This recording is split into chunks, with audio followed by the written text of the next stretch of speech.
সত্যি ভাই কাকা, তোমাকে ধন্যবাদ। কারণ পরিস্থিতি যতটা কঠিন হয় ততটাই আমি দৃঢ় হই, আর এটা আমি তোমার থেকেই শিখেছি। আমি তোমাকে কঠিন পরিস্থিতিতে দৃঢ় হতে শিখিয়েছি?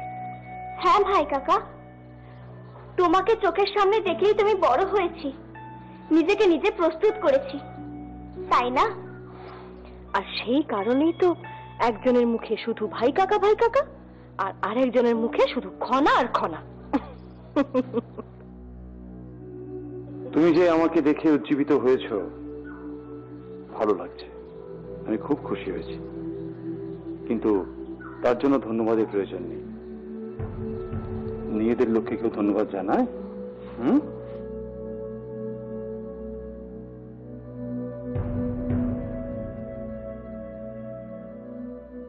এ তো আরো মজার হলো ভাই কাকা। আমি জানি তুমি আমার শত্রু, তাই এই অবস্থায় এই ঠান্ডা লড়াই আমার বেশ ভালোই লাগছে।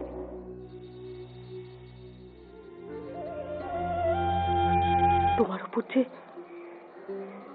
অনেক গুরু দায়িত্ব আছে খনা, আর সেই সব দায়িত্ব পালন করতে গেলে তোমার এই স্বপ্নকে তো সার্থক হতেই হতো।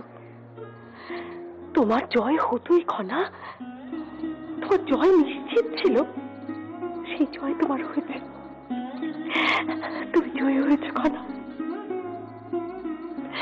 তুমি জয় হয়েছ। মা দুর্গা অবশেষে তোমার এই পুণ্যভূমিতে নারীর মর্যাদা প্রতিষ্ঠা পেল। তাই আজকের এই দিনটা শুধু সিংহলের নয়, এই বিশ্বের সকল নারীদের পক্ষে এক বিশেষ দিন। মা, মা তোমার মহিমায় এই সমাজে আজ পুরুষদের পাশাপাশি নারীরাও সমান ব্যক্তিত্ব নিয়ে জীবন ধারণ করবে। জয় হোক দেবী দুর্গা, তোমার জয় হোক।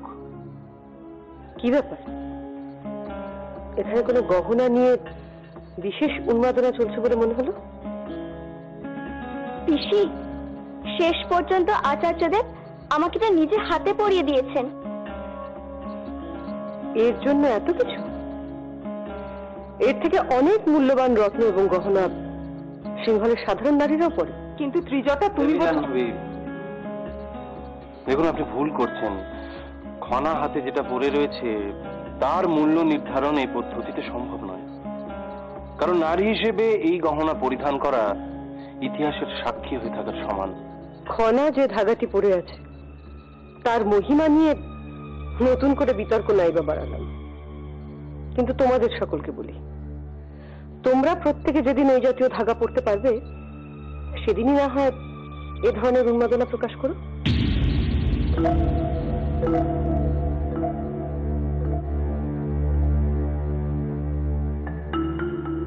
তোমাকে আমি সর্বাধিক বুদ্ধিমতী ভাবতাম যশোধরা, কিন্তু এখন দেখছি তুমি কি ভুলে গেলে নামকরণ অনুষ্ঠানের কথা? এটা কি ভোলা সম্ভব? আচার্যদেব, আপনি ওকে আশীর্বাদ করুন যাতে ও ভবিষ্যতে ওর অধিকার ছিনিয়ে নিতে পারে।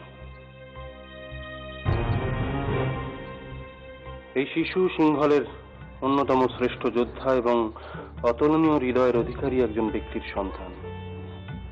আচার্যদেব, ও আমার বোনের মেয়ে, ওর নাম সমৃদ্ধি।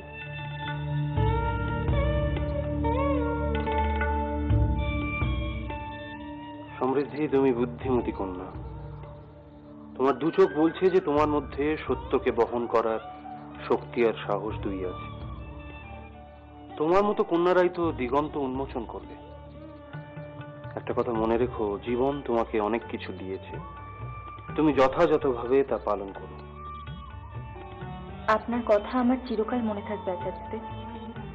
আশা করি সিংহল তোমাকে অনেকদিন পাবে, আর তুমিও তোমার কীর্তি স্থাপন করতে পারবে।